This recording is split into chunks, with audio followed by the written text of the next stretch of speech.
మనం ముందుగా చెప్పుకున్నట్టుగా నేపాల్ సమస్య మాట్లాడుతూ నేపాల్లో కర్ఫ్యూ విధించిండ్రు. అక్కడ యువత మొత్తం దేశం మీద పడి పార్లమెంట్ను తగలబెట్టడం, కరప్షన్ చేసినటువంటి దిగిపోవాలని చెప్పేసి తాత్కాలిక ప్రధానిగా కొత్త ప్రధానిగా సుశీలా కర్కీకి జన్జడ్ మద్దతు. అక్కడ ఉన్నటువంటి యువత ఈమెను నేపాల్లో కొత్తగా ఏర్పడిన మధ్యంతర సర్కారును నడిపే బాధ్యత సుప్రీంకోర్టు మాజీ చీఫ్ జస్టిస్ సుశీలా కర్కీకి అప్పగించాలని జన్జడ్ యువత మద్దతు ప్రకటించింది. బుధవారం దేశవ్యాప్తంగా జన్జడ్ యువత వర్చువల్ మీటింగ్ నిర్వహించింది. సుశీలా కర్కీని తాత్కాలిక ప్రధానిగా నియమించాలని ఈ సమావేశంలో దాదాపు 5,000 మందికి పైగా మద్దతు తెలిపారు. కొత్త ప్రధానిగా కాఠ్మండు మేయర్ బాలెన్ షా పేరును ముందుగా ప్రతిపాదించిన ఆయన అందుబాటులోకి రాలేదని, అందుకే ఇతర పేర్లను పరిశీలించిన మీటింగ్లో పాల్గొన్న యువత చెప్పారు. చివరకు జన్జడ్ ప్రతినిధిగా సుశీలా కర్కీని ఎన్నుకున్నట్లు తెలిపారు. కాగా Nepal electricity authority chief Kulman Ghising, youth leader Sagar Dhakal, Dharan mayor Varma Sampang, మాజీ ప్రధాని బాబురామ్ భట్టారాయ్, యూట్యూబర్ రాండమ్ నేపాలీ పేర్లు కూడా ఈ సమావేశంలో చర్చకు వచ్చినట్లు నేపాలీ మీడియా వెల్లడించింది. కానీ అంతా దేశం మొత్తం కొత్త ప్రధానిగా సుశీలా కర్కీ గారిని ఎన్నుకోవడం జరిగింది. అక్కడ మన రాజ్యాంగాన్ని చూసి గర్విస్తున్నాం మనం ఇదే విషయంలో. ఎందుకోసం అంటే ఈ వార్తలో ఉంది అసలు.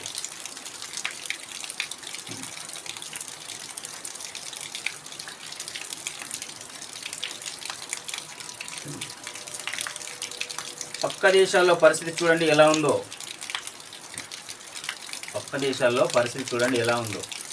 నేపాల్లో ఏం జరుగుతుందో గమనించండి. సుప్రీంకోర్టు, ఈ మాటలు అన్నది ఎవరు కాదు, ప్రయాణ సుప్రీంకోర్టు. పక్క దేశాలంటే మన చుట్టూ ఉన్న దేశాలు. గతంలో బంగ్లాదేశ్లో జరిగింది, ఇక మొన్న నేపాల్లో మొదలైంది. అంటే ఇండైరెక్ట్గా బుద్ధి తెచ్చుకోండి నాయన అని చెప్పేసి చెప్తుంది ఎవరికి, పాలకులు. రాజ్యాంగ విరుద్ధమైన బిల్లులను ఆపొద్దు. శాసనసభ ఆమోదించి పంపిన బిల్లులను అవి రాజ్యాంగ విరుద్ధమైన, కేంద్ర చట్టానికి వ్యతిరేకమైన నిలిపివేసే అధికారం రాష్ట్రపతి, గవర్నర్లకు లేదని సుప్రీంకోర్టు 4 ప్రతిపక్ష రాష్ట్రాలు తెలిపాయి. సుప్రీంకోర్టుకు గవర్నర్కు విస్తృతమైన విచక్షణాధికారాలు ఇవ్వడం వల్ల ద్వంద్వ పాలన ఏర్పడుతుందన్నాయి. ప్రెసిడెన్షియల్ రెఫరెన్స్ పై బుధవారం సుప్రీంకోర్టులో కర్ణాటక, పంజాబ్, కేరళ, తెలంగాణ తరపు న్యాయవాదులు వాదన వినిపించారు. శాసనసభ ఆమోదించిన బిల్లుల ప్రజల ఇష్టానికి ప్రతీక అని, కాబట్టి రాష్ట్రపతి లేదా గవర్నర్లు ఆ బిల్లులను ఒక్కసారి సలహాలతో శాసనసభకు తిరిగి పంపొచ్చు అని చెప్పారు. రాష్ట్రపతిలాగే గవర్నర్ కూడా మంత్రిమండలి సలహాకు కట్టుబడి ఉండాలన్నారు. బిల్లులపై గవర్నర్లు రాష్ట్రపతి నిర్ణయం తీసుకునేందుకు గడువు ఖచ్చితంగా ఉండాల్సిందేనని కర్ణాటక వాదించింది. ప్రాసిక్యూషన్ అనుమతి ఇవ్వడంలో గవర్నర్ సాధారణంగా మంత్రిమండలి సలహా మేరకు వ్యవహరించాలని తెలంగాణ తరపు అడ్వకేట్ నిరంజన్ రెడ్డి వాదించారు. మొత్తానికి సారాంశం,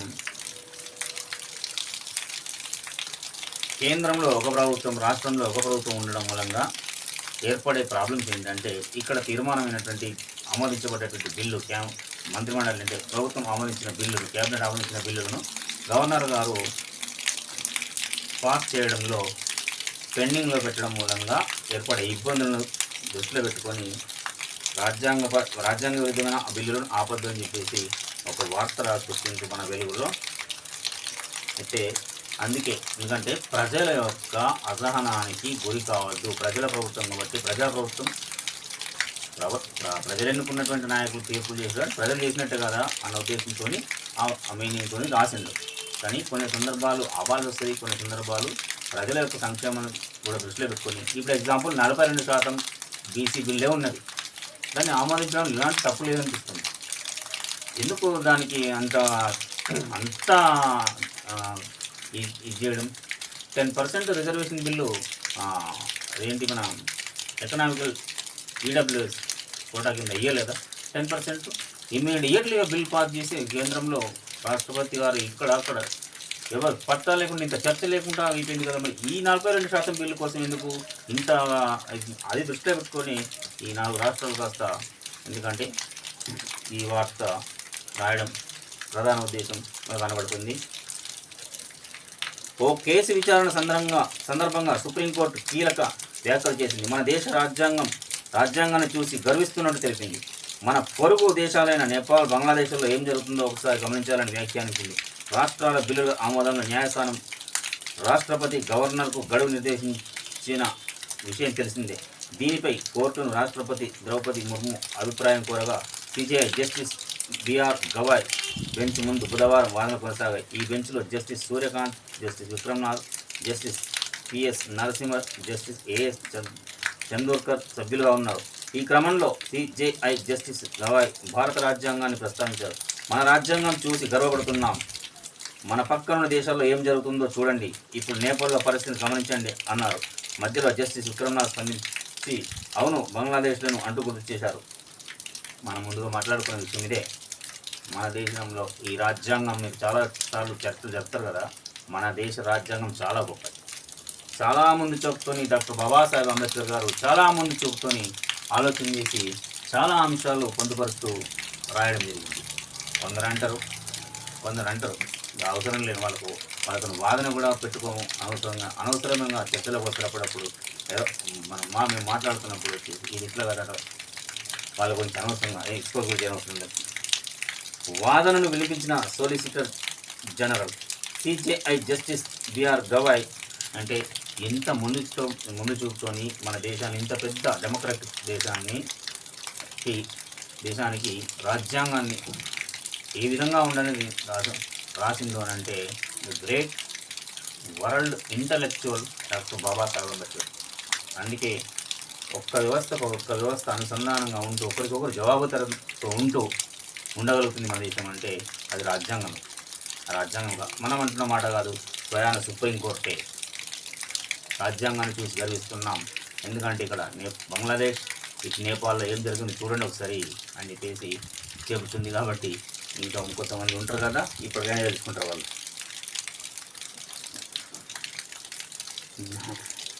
సిజేఐ జస్టి వాదన వినిపిస్తున్నటువంటి బిఆర్ గవాయ్ బెంచ్ ఎదుట సోలిసిటర్ జనరల్ తుషార్ మెహతా వాదన వినిపించారు. ఈ బిల్లులను నెలకు పైగా రిజర్వ్ చేసే విషయంలో గవర్నర్ అధికారులను సమర్థించారు. రాష్ట్ర ప్రభుత్వం ఆమోదించిన అన్ని బిల్లులలో 90% బిల్లులను ఒక నెలలోపు గవర్నర్ ఆమోదిస్తారని ప్రకటించారు. 1970 నుంచి 2025 వరకు తమిళనాడు గవర్నర్ రవి ఆలస్యం చేసిన 7 బిల్లులలో సహా 20 మాత్రమే రిజల్ట్లో ఉన్నట్లు కోర్టు దృష్టికి తీసుకొచ్చారు. జస్టిస్ నాథ్ స్పందిస్తూ ఎన్ని బిల్లులు ఆమోదించినా లేదా నిలిపివేసిన దేశం గత 75 ఏళ్ళుగా సజావుగానే నడుస్తుందన్నారు. కాగా మేం గణాంకాలను పరిగణలోకి తీసుకోలేము, ఎందుకంటే ఈ రాష్ట్రపతి సూచనను వ్యతిరేకించే రాష్ట్రాలకు న్యాయం చేయలేవు అని సిజే అన్నారు. అయితే ప్రజలను ప్రభావితం చేసే ఏదైనా చట్టంపై సుప్రీంకోర్టు సలహా కోరే హక్కు రాష్ట్రపతికి ఉందన్నారు. ఎస్, మేము అంటున్నాం. ఇప్పుడు ముందు వార్తలో చూసినట్టు ఏంటంటే పక్క దేశాల యొక్క జరిగింది చూసి దృష్టిలో ఉంచుకొని ప్రజల యొక్క ఆగ్రహం కట్టలు తెచ్చుకొని అసహనం గురి కాకముందే తిరుగుబాటు మాత్రం కాదండి. ఎందుకంటే మన దగ్గర బ్యాలెట్తోనే చూపిస్తారు ప్రజల తిరుగుబాటు, బ్యాలెట్తోనే.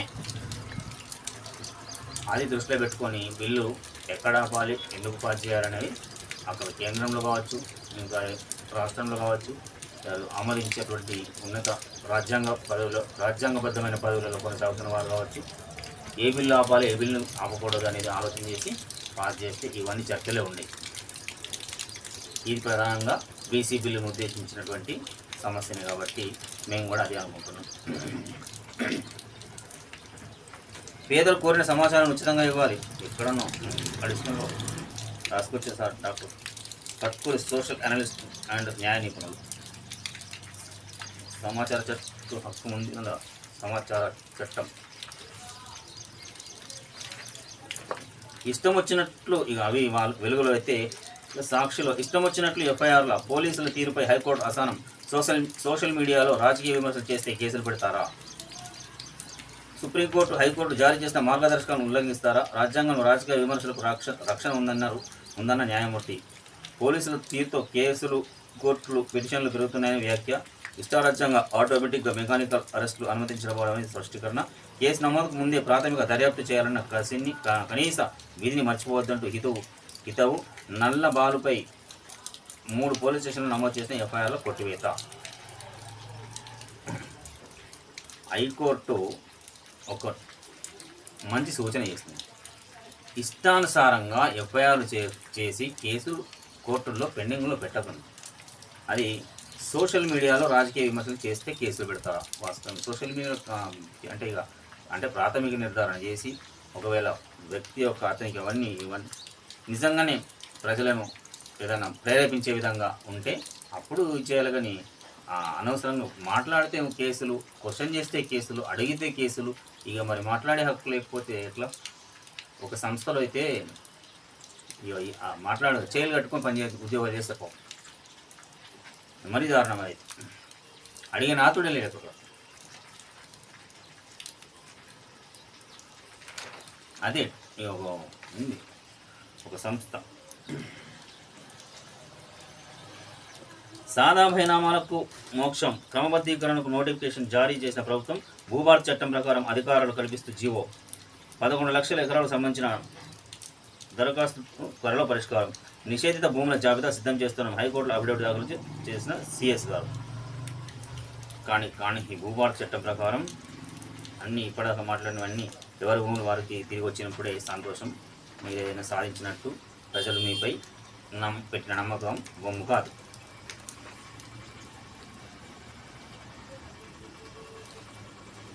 రాజంపేట ఎస్ఐపై వేటు. విధుల్లో అలసత్వం వహించిన రాజంపేట ఎస్ఐ దత్తాత్రి గౌడ్పై వేటు పడింది. గణేష్ విగ్రహాల నిమజ్జనం సమయంలో విధుల్లో నిర్లక్ష్యంగా వ్యవహరించిన ఎటుచ్చిపడ్డ వాళ్ళకు ఉంటుంది ఆ రోజు. నిజంగా చిన్న ఇది జరిగితే పై అధికారుల నుంచి ఇట్లాంటి సస్పెన్షన్స్. ప్రజల్లో ఉన్నటువంటి యువకులు వారు ఉంటే వాళ్ళతో కలిసి లేకపోతే అక్కడ కోఆపరేషన్ అనేది వాళ్ళు చేయరు. ఎటు వచ్చినా ఇరుక్కపోయేది ఇట్లాంటి సమస్యకు. అందుకే కొన్ని సందర్భాల్లో పోలీసు వారితో కూడా ప్రజలు సహకరించి వారు చెప్పిన మాట విని సక్రమ మార్గంలో నడిస్తే వారికి బాగుంటుంది, ప్రజలకు కూడా మనకు బాగుంటుంది. అనవసరంగా ఏంటి దత్తాత్రి గౌడ్పై వేటు పడింది. గణేష్ విగ్రహాల నిమజ్జన సమయంలో విధుల్లో నిర్లక్ష్యంగా వ్యవహరించారన్న కారణంతో ఆయన ఏఆర్ హెడ్ క్వార్టర్స్కు అటాచ్ చేస్తూ ఎస్పీ రాజేష్ చంద్ర బుధవారం ఉత్తర్వులు జారీ చేశారు. ప్రస్తుత విఆర్లో ఉన్న ఎస్ఐ ఎన్ రాజుకు రాజంపేట ఎస్ఐగా అటాచ్మెంట్ ఇచ్చారు. 2 హోంగార్డులపైన కూడా వేటు పడింది. దేవునిపల్లి సిఎస్లో పనిచేస్తున్న హోంగార్డు మొగలయ్య గత 25 నుంచి అనుమతి లేకుండా విధులకు గైర్హాజరు అవుతూ రాజకీయ కార్యకలాపాల్లో పాల్గొంటున్నాడని తేలడంతో సస్పెండ్ చేశారు. కామారెడ్డిలో ఇటీవల జరిగిన గణేష్ విగ్రహాల నిమజ్జన సమయంలో పట్టణ పోలీస్ స్టేషన్కు చెందిన హోంగార్డు సత్యనారాయణకు విధులు కేటాయించారు. అతను విధులకు గైర్హాజరు కావడంతో సస్పెన్షన్ వేటుపడింది. సీఎం సభకు పటిష్ట ఏర్పాట్లు. ఇంకేమున్నాయి వార్తలు? మరోసారి ఉగ్ర కలకలం. ఎక్కడైతే నిజామాబాద్ జిల్లా బోధన్లో హాజీ యమన్ను అదుపులోకి తీసుకున్న ఢిల్లీ ఎన్ఐఏ బృందం. ఢిల్లీ నుంచి ఉరికి పడుతున్న జిల్లా ప్రజానీకం. గతంలో బంగ్లాదేశీలో అక్రమంగా పాస్పోర్ట్లు జారీ చేసిన వైనం 2022లో జిల్లా కేంద్రంలో ఉగ్ర సంస్థ శిక్షణ శిబిరాన్ని కనుగొన్న ఎన్ఐఏ పోలీసులు. అనంతరం పిఎఫ్ఐపై నిషేధం విధించిన కేంద్ర ప్రభుత్వం. ఒకరిని తీగలాగితే దొంగ వదిలింది. నిషేధిత SIMI student Islamic movement of India నుంచి పిఎఫ్ఐ పాపులర్ ఫ్రంట్ ఆఫ్ ఇండియాగా రూపాంతరం చెందిన ఉగ్ర సంస్థ శిక్షణ కేంద్రాన్ని 2022లో నిజామాబాద్లో కనుగొన్నారు. ఈ శిక్షణ కేంద్రంలో వివిధ రకాలుగా హత్యలు ఎలా చేయడం ఇవన్నీ ఇందులో నేర్పిస్తారా? ఎవడో అని మనకు జిల్లాలో మరోసారి ఉగ్రమూలాలు కలకలం సృష్టించగా ప్రజలు ఉలిక్కి పడుతున్నారు. తాజాగా బుధవారం బోధనపట్నానికి చెందిన హాజీ యమన్ను ఢిల్లీ నుంచి వచ్చిన ఎన్ఐఏ పోలీసులు అరెస్ట్ చేసి విచారణ నిమిత్తం ఢిల్లీకి తీసుకెళ్లారు. ఐసిస్ ఉగ్ర సంస్థతో సంబంధం ఉన్న వ్యక్తులకు జార్ఖండ్ రాజధాని రాంచీలో ఎన్ఐఏ అరెస్ట్ చేసి విచారణ చేసిన సమయంలో బోధనకు చెందిన హాజీ యమన్ పేరు బయటకు వచ్చింది. హాజీ యమన్ గత కొంతకాలంగా అంతర్జాతీయ ఫోన్ కాల్స్ ఎక్కువగా మాట్లాడుతున్నాడని ఎన్ఐఏ గుర్తించింది. ఇతని ఇంట్లో ఎయిర్ గన్ను ఎన్ఐఏ పోలీసులు స్వాధీనం చేసుకున్నారు. బోధన్ కోర్టులో హాజరుపరిచి విచారణ నిమిత్తం హజీ యమన్ను ఢిల్లీ తీసుకెళ్లారు. ఐసిస్తో సైతం లింకులు ఉన్నట్లు ఎన్ఐఏ అధికారులు భావిస్తున్నారు. తిరిగి వచ్చేనా రాడు, ఎందుకు రాబోయి ప్రశాంతంగా ఉన్న ప్రాంతంలో దేశంలో మీరు అల్లర్లు సృష్టించడానికి ప్రయత్నించాలి. మన కొడుకులు ఇవండి. ఇది సాక్షి పేపర్లో వచ్చినటువంటి వార్తలు పత్రికల్లో. ఇక భూమి మీదనే ప్రధానమైనటువంటి మనం మాట్లాడుకోవాల్సినటువంటి సమయం కాబట్టి ఈరోజు ఆ భూమి మనము పంచమని చెప్తున్నాం, రిక్వెస్ట్ చేస్తున్నాం, డిమాండ్ చేస్తున్నాం. 2 ఎకరాల భూమి, ప్రతి పేదవానికి 2 ఎకరాల భూమి పంచండి. లేని వారికి, ఉన్నవారికి కాదు, లేని వారికి. ఇక విద్యను, వైద్యం, ఎడ్యుకేషన్, హెల్త్, ఇవి రెండింటిని కార్పొరేట్ నుంచి పూర్తిగా ప్రైవేట్ నుంచి తొలగించేసి గవర్నమెంట్ ప్రభుత్వ ఆధీనంలోకి తీసుకొస్తే ప్రతి పేదవానికి అందుతుందని చెప్పేసి కోరుతూ రిక్వెస్ట్ చేస్తున్నాం. చూస్తున్నానండి బేసిక్స్, మన వెలుగు, మన వార్తలు. నేను మీ రాజేష్.